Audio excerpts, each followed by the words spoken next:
Salamat sa Panginoon. So, sa gabing ito ay naka rekta po sa ating mga ginagawa, yung ating mga dapat na matutunan, mapag-aralan para mas lalo nating maunawaan yung kung ano yung mga ginagawa natin, bakit ba tayo gumagawa, bakit ba tayo naglilingkod. Yan, so tayo ay nasa labas, nagmiministeryo tayo sa labas. So kailangan natin 'yon. Amen. So sabi nga, we are called to share Christ. So tinawag tayo para i-share natin ang ating Panginoong Hesus. As a Christian, we must develop the habit of witnessing for Christ. We must make a strong commitment to help fulfill the great commission of going and making disciples. Ayan, so ang ating pong tackled ngayon na topic ay patungkol po, ito po yung title nito, Why I Should Witness. So, bakit ako magpapatotoo? Yan. So, hinango po ito sa salita ng Diyos sa unang Korinto, chapter 9, verse 16. Why I should witness. Yan. So, 1 Corinthians 9:16. Yan. So, sabi nga po dito, babasahin po natin sa verse 16 ng 1 Corinthians chapter 9. Hindi ngayon nangangaral ako ng magandang balita ay maaari na akong magmalaki, sapagkat iyan ang tungkuling iniatang sa akin. Sumpain ako kung hindi ko ipangaral ang magandang balita. So pagpalain po tayong lahat sa pagkabasa po ng salita po ng Diyos. Tayo po muna ay manalangin. Panginoon, minsan pa sa gabing ito, hayaan niyo po, God, na kami po ay lumapit sa iyo upang hingiin ang iyong pagpapala, ang basbas mo sa bawat isa sa amin, mula sa buhay ng lingkod mo, sa buhay ko, nagagamitin mo ngayon, gawin mo pong matatag ang lahat na aspeto sa buhay ko. Una, yung aking pananampalataya, yung aking espiritual na aspeto sa buhay, palakasin mo, Panginoon. At loobin mo na mapaluguran kita sa aking pagtayo ngayon. At sa oras na ito, Panginoon, dalangin ko na patuloy ka nawa na mahayag sa aming kalagitnaan. Pagkalooban mo po kami ng espiritu ng pakikinig, espiritu ng pag-interes sa aming mga pag-uusapan. At loobin mo na sa bawat himaymay ng mga salita mo na aming mababasa at madadaanan sa iyong mga salita, nawa kami may mapagpala at maging instrumento ito upang kami ay mas malalim na matuto sa mga ginagawa namin ngayon na paglilingkod sa iyo. Salamat po, Panginoon, sa gabing ito. Lahat ng kapurihan, lahat ng kaluwalhatian at karangalan, ito ay binabalik ko ito sa iyo sa pamamagitan ng banal na lingkod na si Jesus. Lahat po na anak ng Diyos, magsabi po ng Amen. Praise God. So, si Apostol Pablo po yung nagsasalita po dito.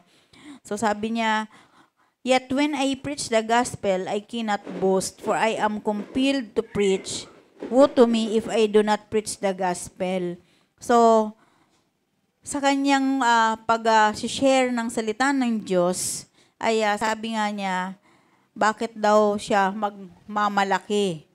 So, doon siya tinawag upang ipahayag ang mabuting balita ni Kristo.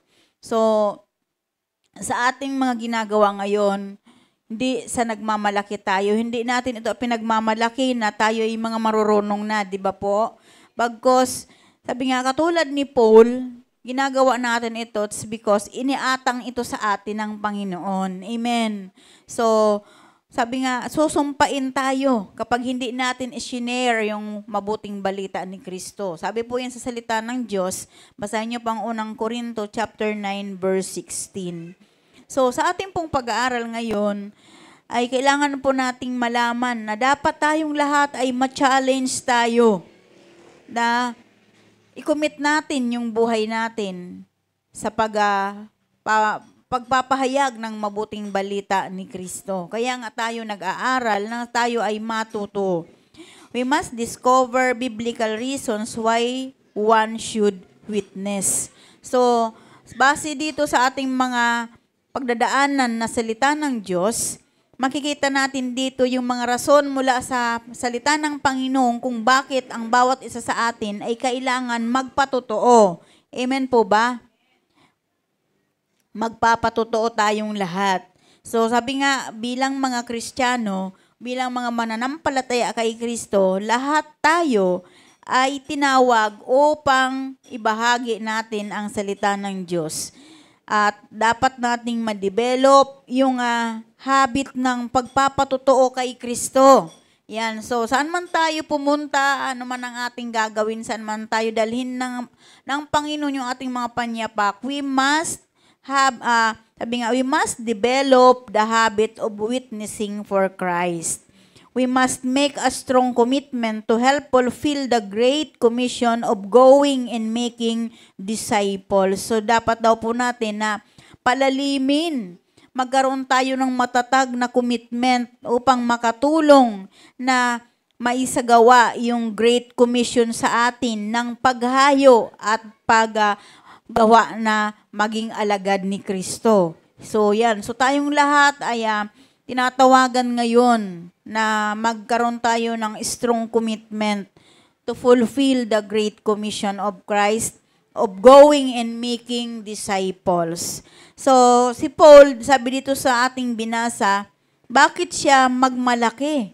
Gayong tinawag siya ng Panginoon, inaatang ito sa kanya ng Lord. So tayo, hindi tayo nagmamalaki.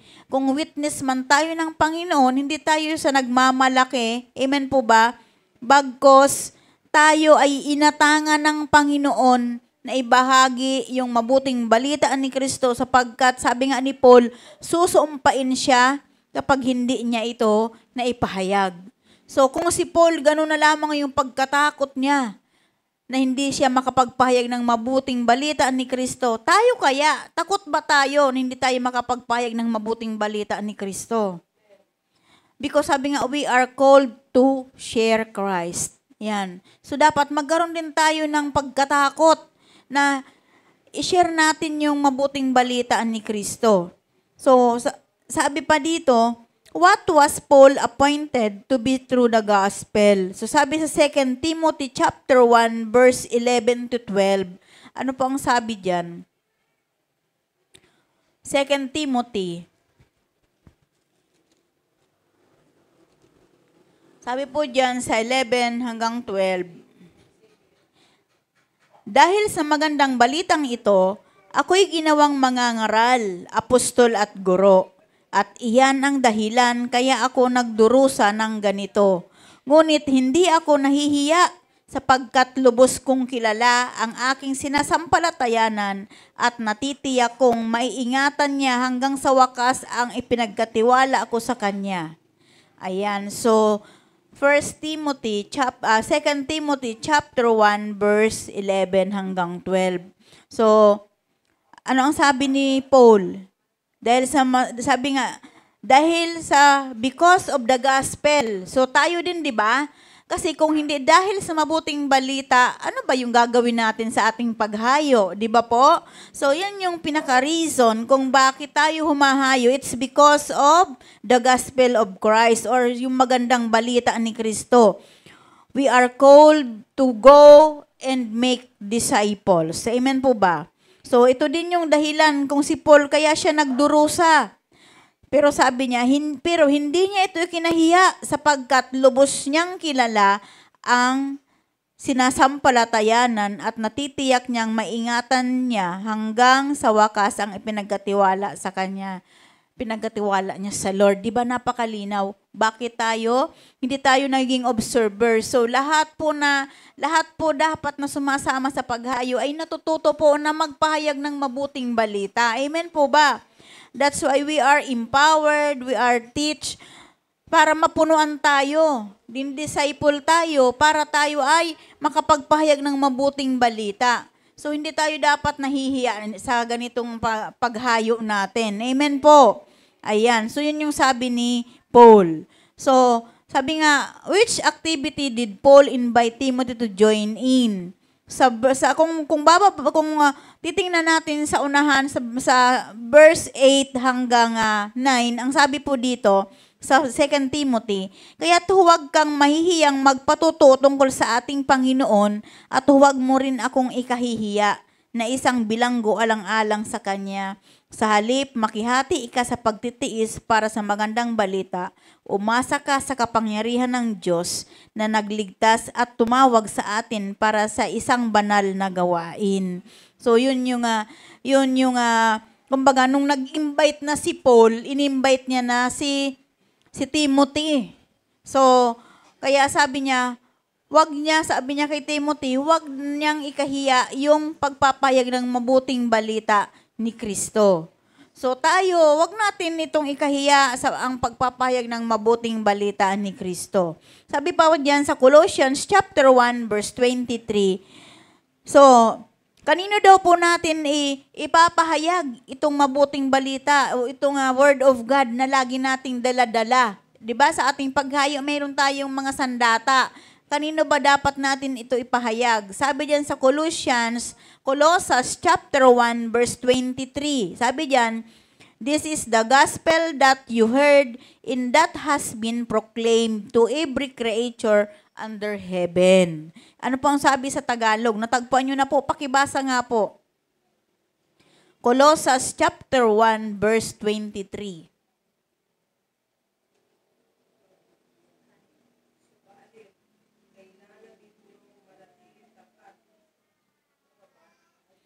Colossians chapter 1:23.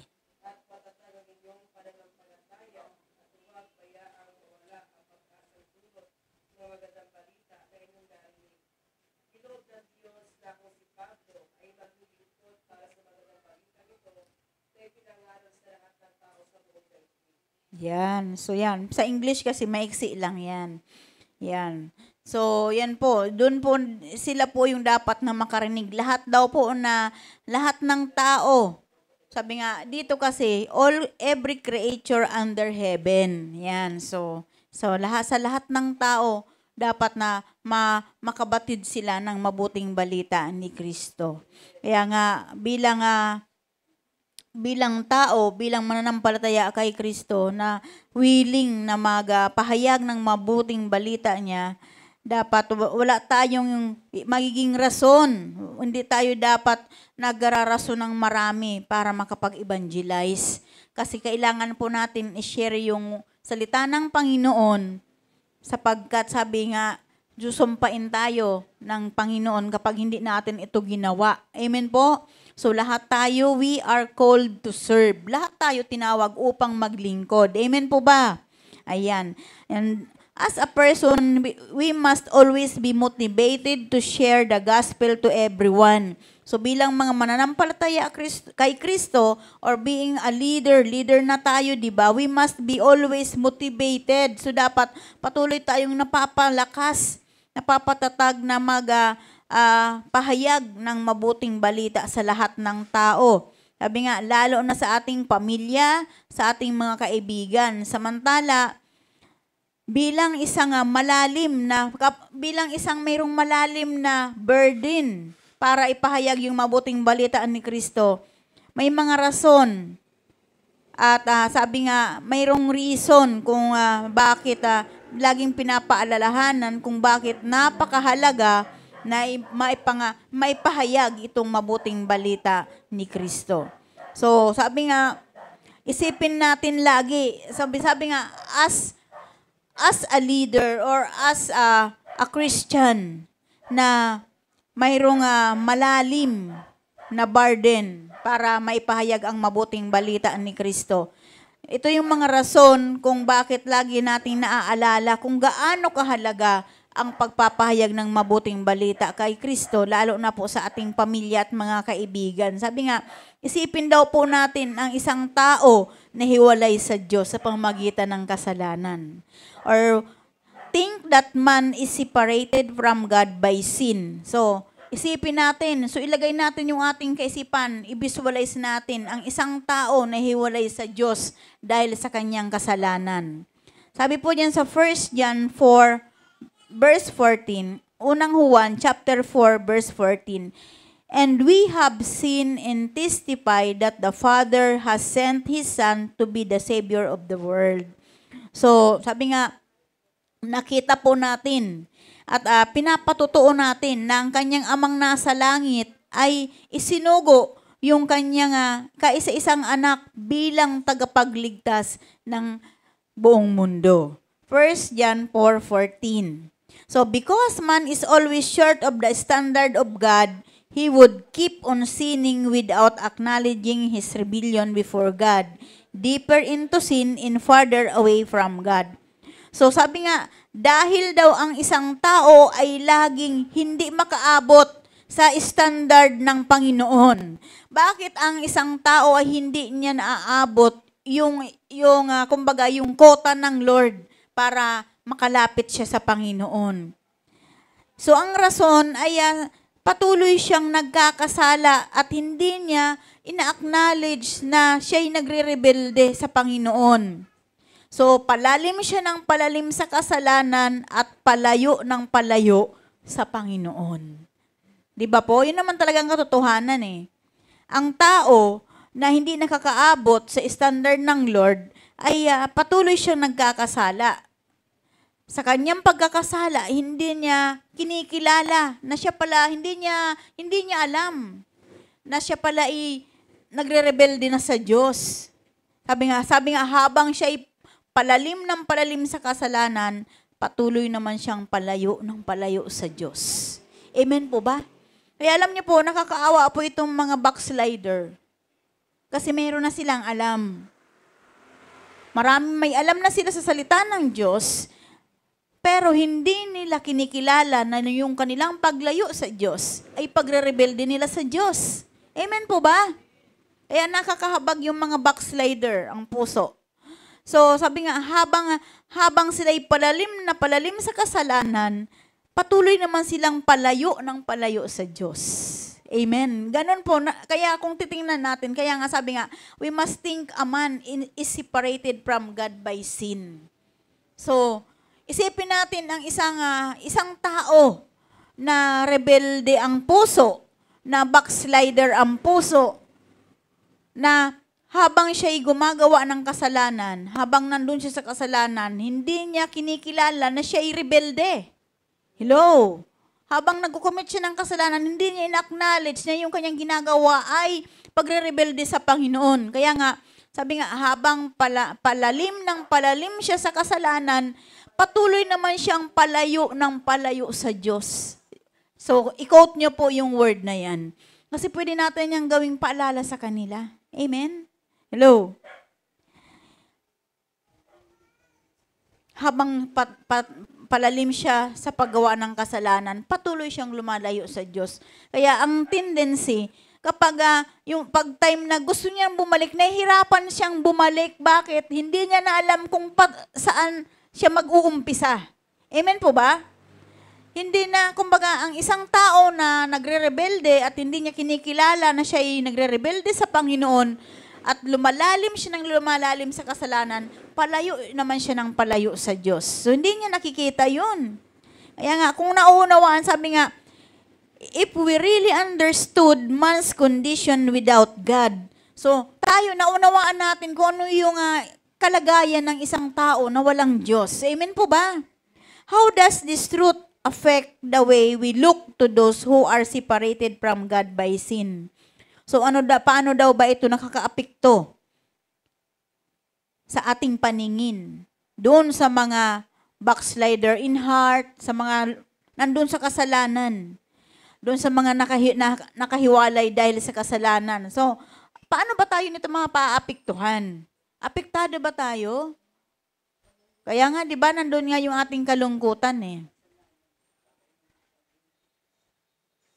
Di ba? Na nakikita natin yung sitwasyon ng taong yan.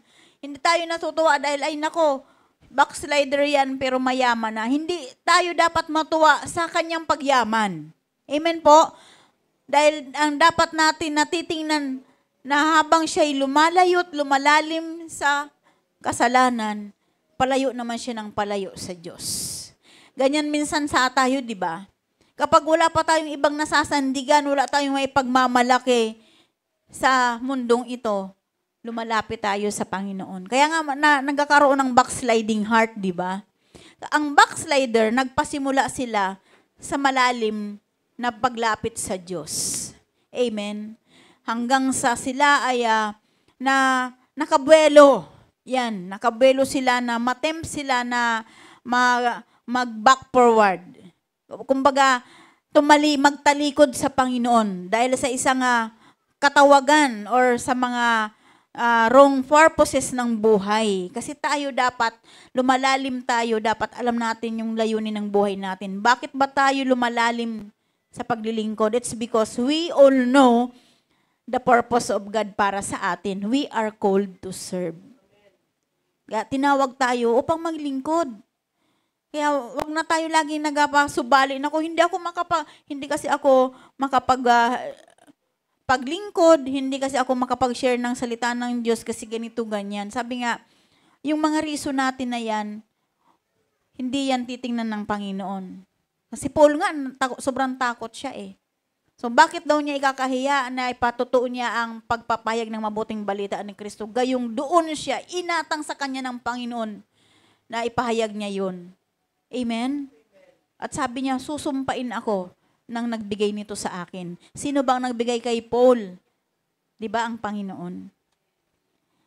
Ang Panginoon ang nagbigay sa kanya ng titulo na siya isang apostol, tagapagturo. Amen? Kung kinikilala natin na lahat na mayroon tayo ngayon, bakit tayo nandirito sa aspeto na ito ng paglilingkod? Kung kinikilala natin na si Lord ang nagbigay nito sa atin, why should we ashamed of sharing the gospel of Christ? So, hindi natin ito dapat ikahiya. Amen po ba? So, yun yung una dapat nating isipin. Di ba? Sabi nga, nung inisip natin ang isang tao ay hiwalay sa Diyos dahil sa kasalanan, ito na yung naging kinahinatnan, di ba? Habang siya'y palalim ng palalim sa paggawa ng kasalanan, palayo naman siya ng palayo sa Diyos. Ngayon, isipin naman natin yung burden, yung pasanin. Ang sabi niyan sa 1 John 4:14, and we have seen that and testify that the Father has sent His Son to be the Savior of the world. So because man can in no way work for his own salvation and he lives in ignorance that his sin has already been paid for. So sabi nga, dahil nga daw po ang tao, ay sabi nga, walang kaparaanan sa kanyang sarili para siya maligtas. Amen po ba? Tayo bilang tao, wala tayong kaparaanan o magagawa para sa ating sariling kaligtasan. At sabi nga, kapag inisip natin yung pasanin na yun sa isang tao na nandun sa kasalanan na malayo sa Panginoon, wala siyang paraanan para trabahuhin niya yung kanyang kaligtasan. At siya ay nabubuhay sa kawalan ng kaalaman. Amen. Amen?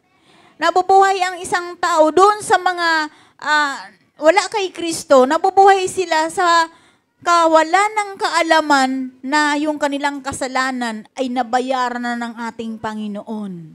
Amen? Kaya hindi namumuhay sila ng palayo sa Diyos.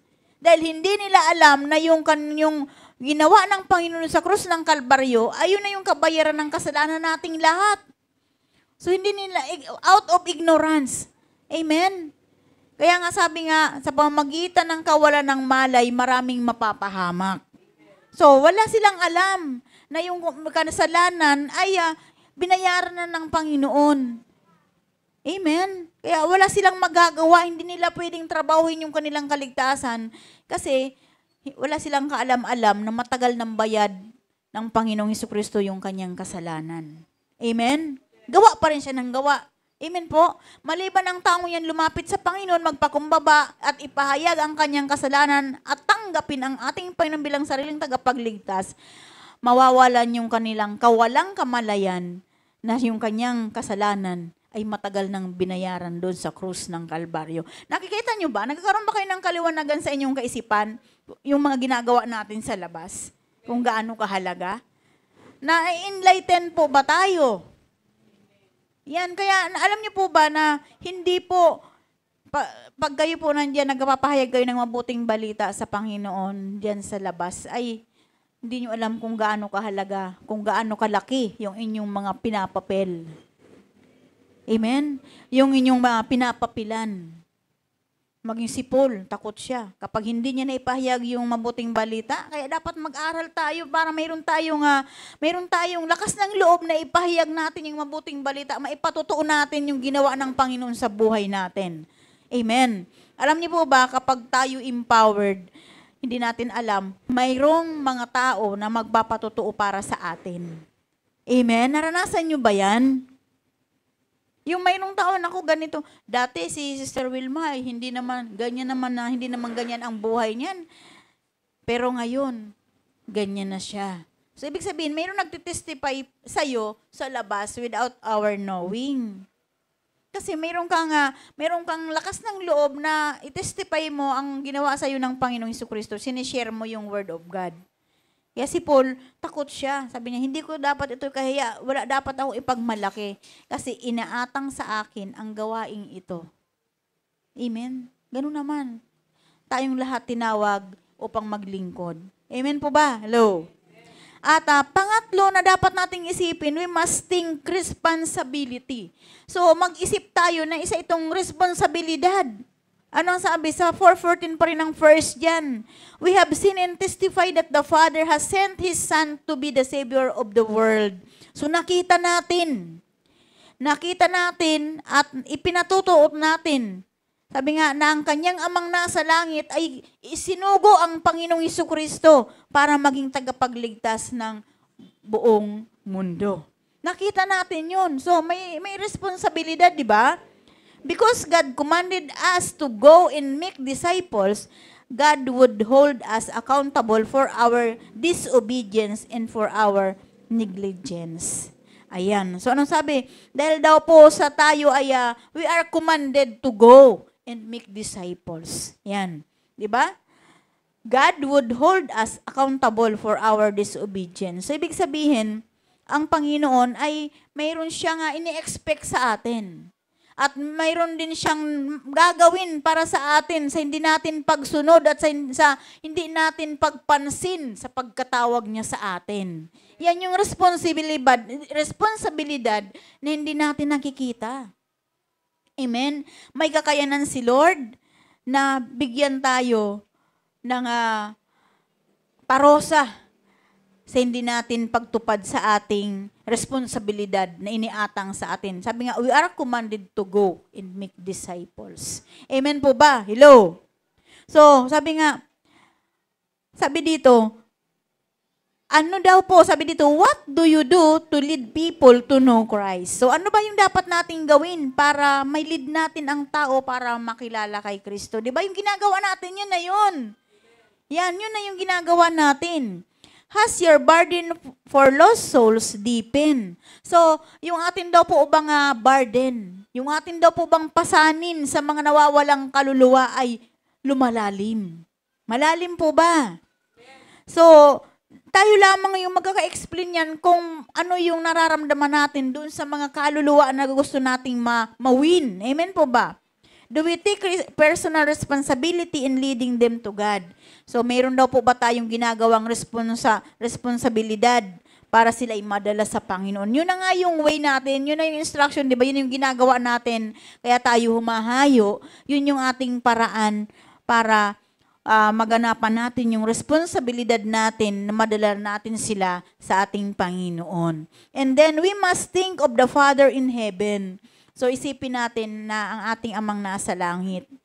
Amen? Na kumbaga kung siya nga, ibinigay niya yung, sinugo niya yung kanyang kaisa-isang anak para maging tagapagligtas natin. Amen? Kaya, ang kapalit noon, tayo man din ay maglilingkod. Because He loves the world so much that He gave His only begotten Son. Yan. That anyone who believes in Him may escape damnation and receive eternal life. Yan. So sabi nga sa John 3:16, di ba? Kung isipin natin, so bakit ba hindi natin magawa na i-share share yung gospel ni Christ? Samantalang yung ating amang nasa langit ay naibigay niya Dahil sa pag-ibig niya sa atin, naibigay niya yung kaisa-isa niyang anak. Amen? Kaya ano na lang tayo dapat, naliliwanagan tayo doon dapat. So we must think of the Holy Spirit. Isipin din daw natin yung banal na Espiritu. Because in Him, man is being born again into a new life, free from sin, in full of abundance. Dahil sa Espiritu ng Panginoon, lahat tayo na ipanganak na magmuli. Amen po ba? Kung hindi dahil sa Holy Spirit ay na kumikilo sa puso natin, lahat tayo ay hindi tayo born again ngayon. Amen po ba? So, dapat isipin natin ang Holy Spirit na binigyan niya tayo ng bagong buhay mula doon sa kasalanan at binigyan tayo ng buhay na ganap at kasya-sya. Amen po? So, iisipin natin yun. Kaya wala tayong dapat na rason para hindi tayo mag-go and make disciples. Amen po ba? And then, we must think of power available. Yung kapangyarihan ba na laging nandyan. Amen po ba? Because the Spirit is given and He will empower us to be effective witnesses for Christ. So, sabi nga, wala tayong may anong rason para hindi tayo makapag-share. Amen? Kasi nandiyan ang Holy Spirit.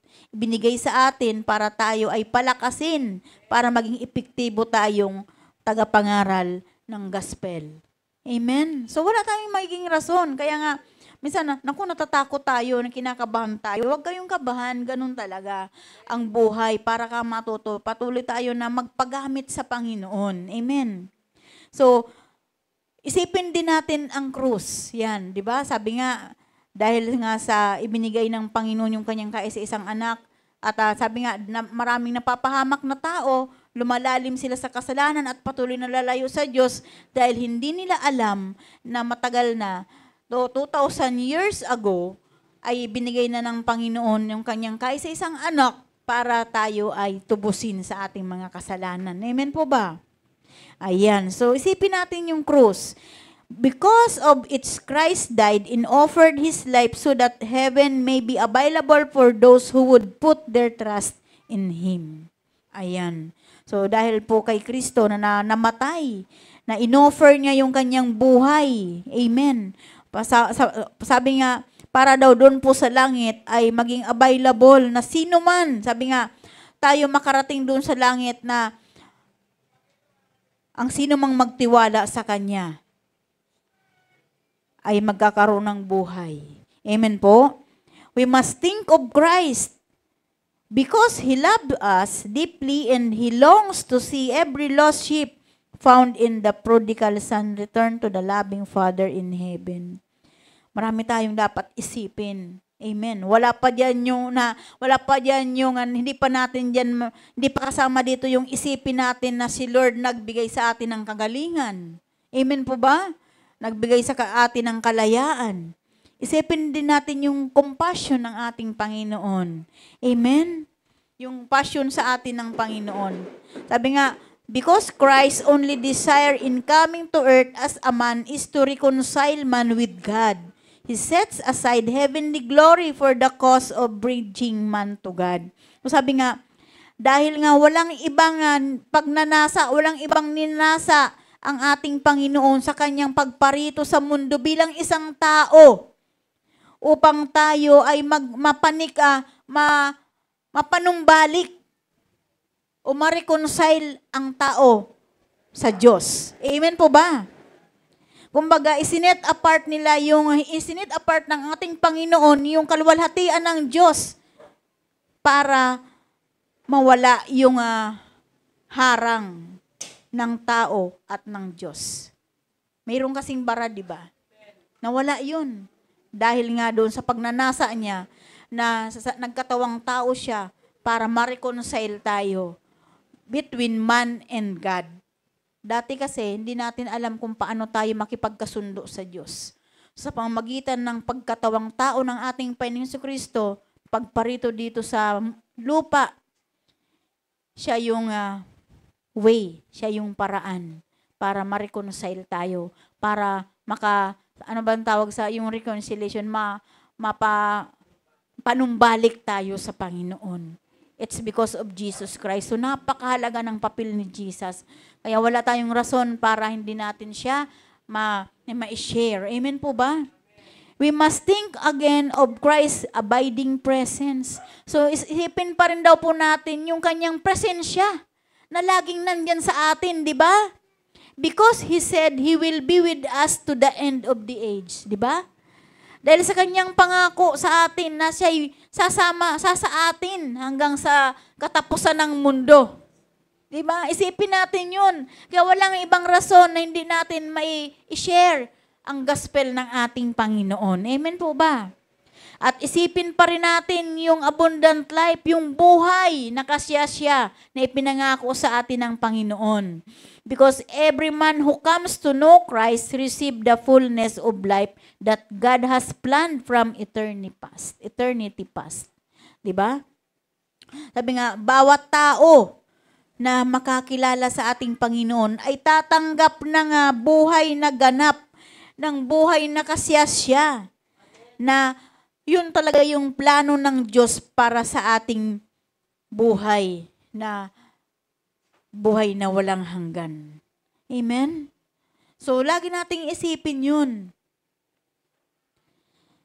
We must think of heavenly reward. So, marami tayong dapat na maging reason. Isipin natin yung gantimpala natin dun sa langit. Because when we meet God in heaven, He wants to tell us, well done, good and faithful servant.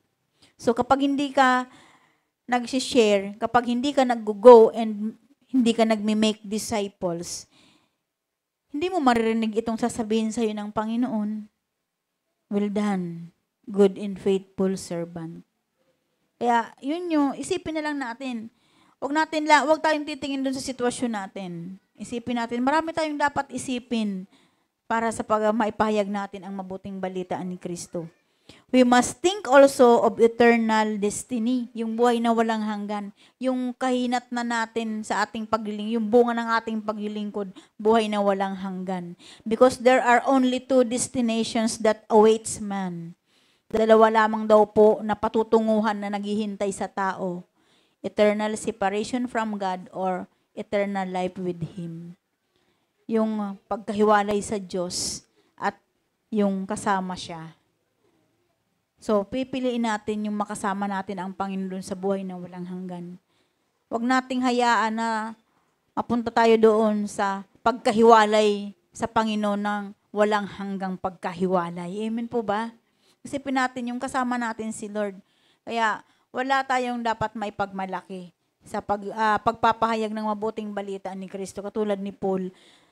Kasi kung itong lahat na ito naisip ni Paul, kaya sabi niya, susumpain ako ng Panginoon kapag hindi ko sinuklian yung ginawa niya sa akin na pagparito niya sa lupa para ibigay ang kanyang buhay para sa aking kasalanan. Tayo ganun din tayo. Isipin natin yun. Lahat na yun ng mga nabanggit natin, isipin natin yun. So, walang rason para tayo ay hindi magbahagi ng mabuting balita ni Kristo. Amen. So, sa pagbabahagi ng mabuting balita ni Kristo, ay napag-aaralan. Kaya nga tayo ini-empower, kaya nga tayo natuturuan, ini-equip tayo para hindi tayo magkaroon ng maraming rason, kasi ganito, kasi ganyan. Amen po ba? Ayan, sabi nga, tingnan natin nito, yung insight nito para sa buhay natin. Ang sabi dito, no excuse for not witnessing.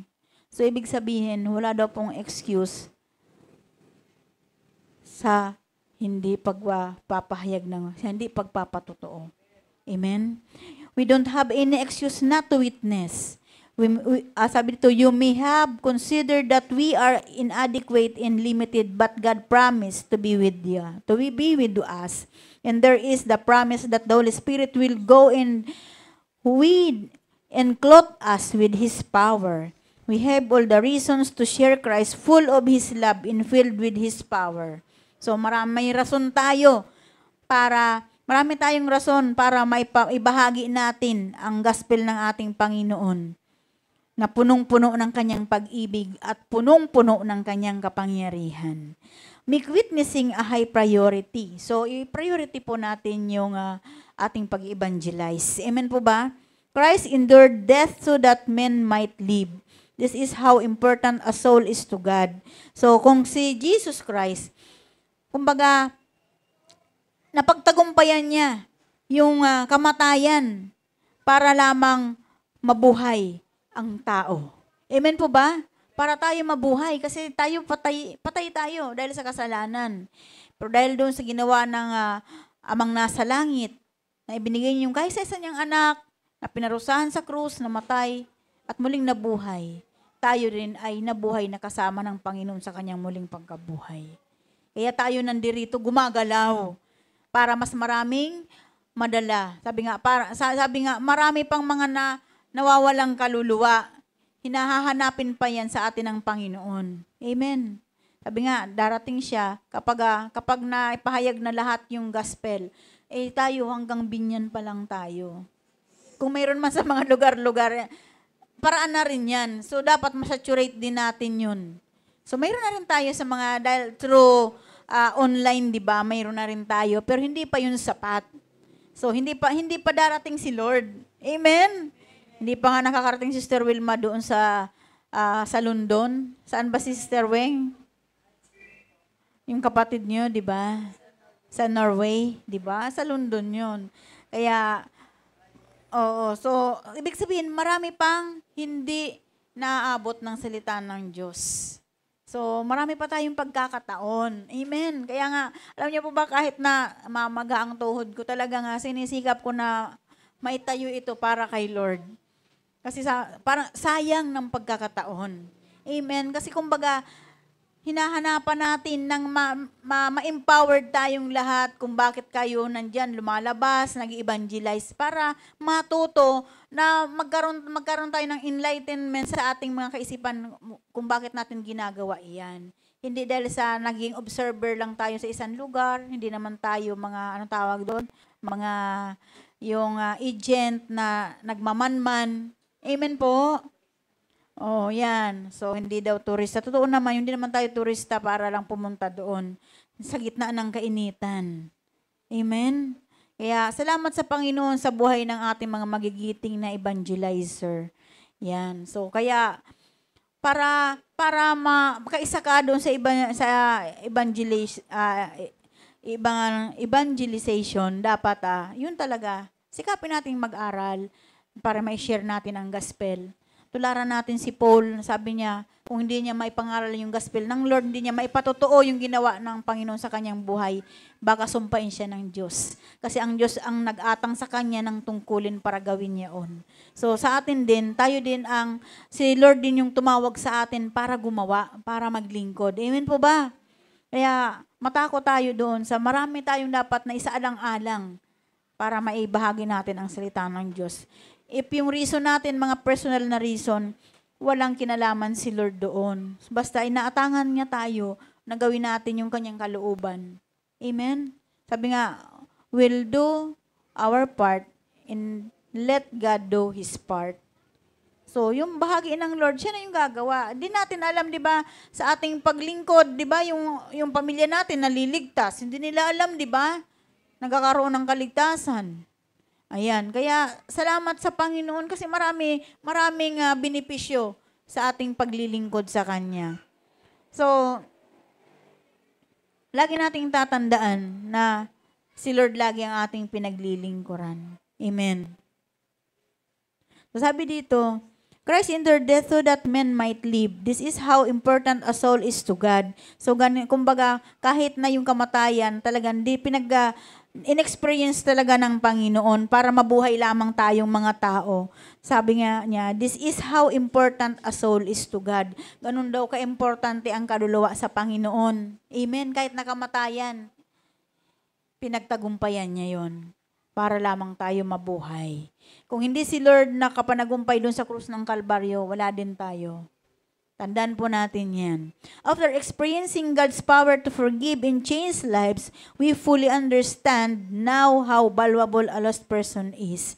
So, matapos daw po nating maranasan yung kapangyarihan ng Diyos, pagpapatawad at pagbabago ng buhay, saka lamang natin maunawaan kung gaano ba kahalaga ang isang nawawalang tao sa harapan ng Diyos. Ang isang nawawala sa harapan ng isang nawawalang kaluluwa sa harapan ng Diyos.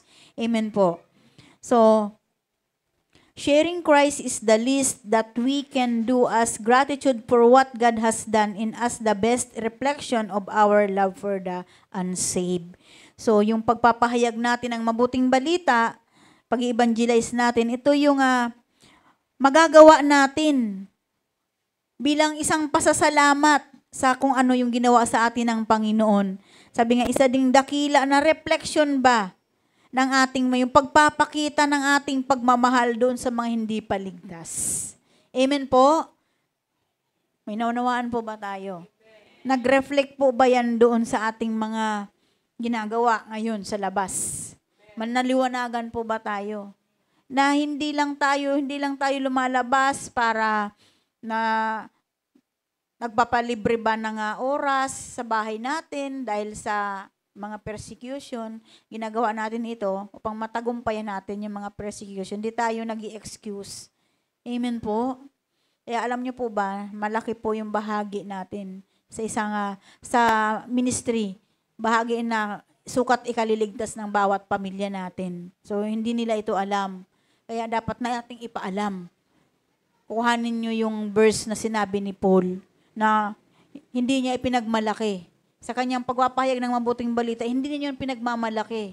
Bagkos, sinusunod niya yung inaatang sa kanya nang nagbigay sa kanya. Si Lord yung nag-atang sa kanya. Kaya sa atin, si Lord yung nag-atang sa atin na tayo humayo. Amen. Humayo at ipahayag ang mabuting balita at sabi nga, gawin nating alagad ang lahat ng bansa. Mapulfilled natin yung great commission ng ating Panginoon sa atin. Hindi pwede na hindi naman ako inutos. Sino bang nag-uutos sa iyo? Hindi naman si pastor.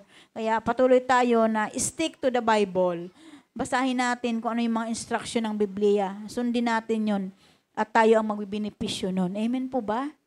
Amen. So salamat sa Panginoon, nawa ay meron tayong natutunan ngayon. Praise God.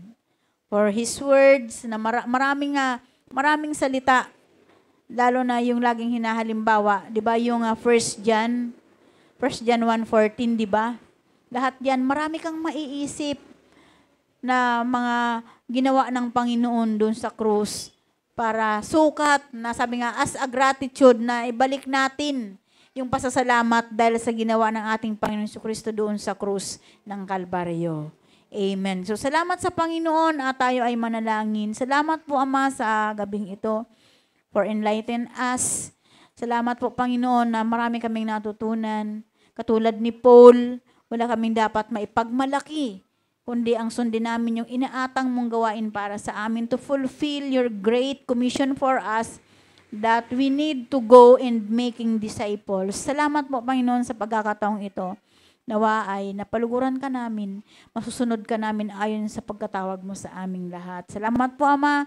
Ang lahat ng ito'y ibinabalik ko sa iyo sa pamamagitan ng iyong anak na si Jesucristo. Amen and amen.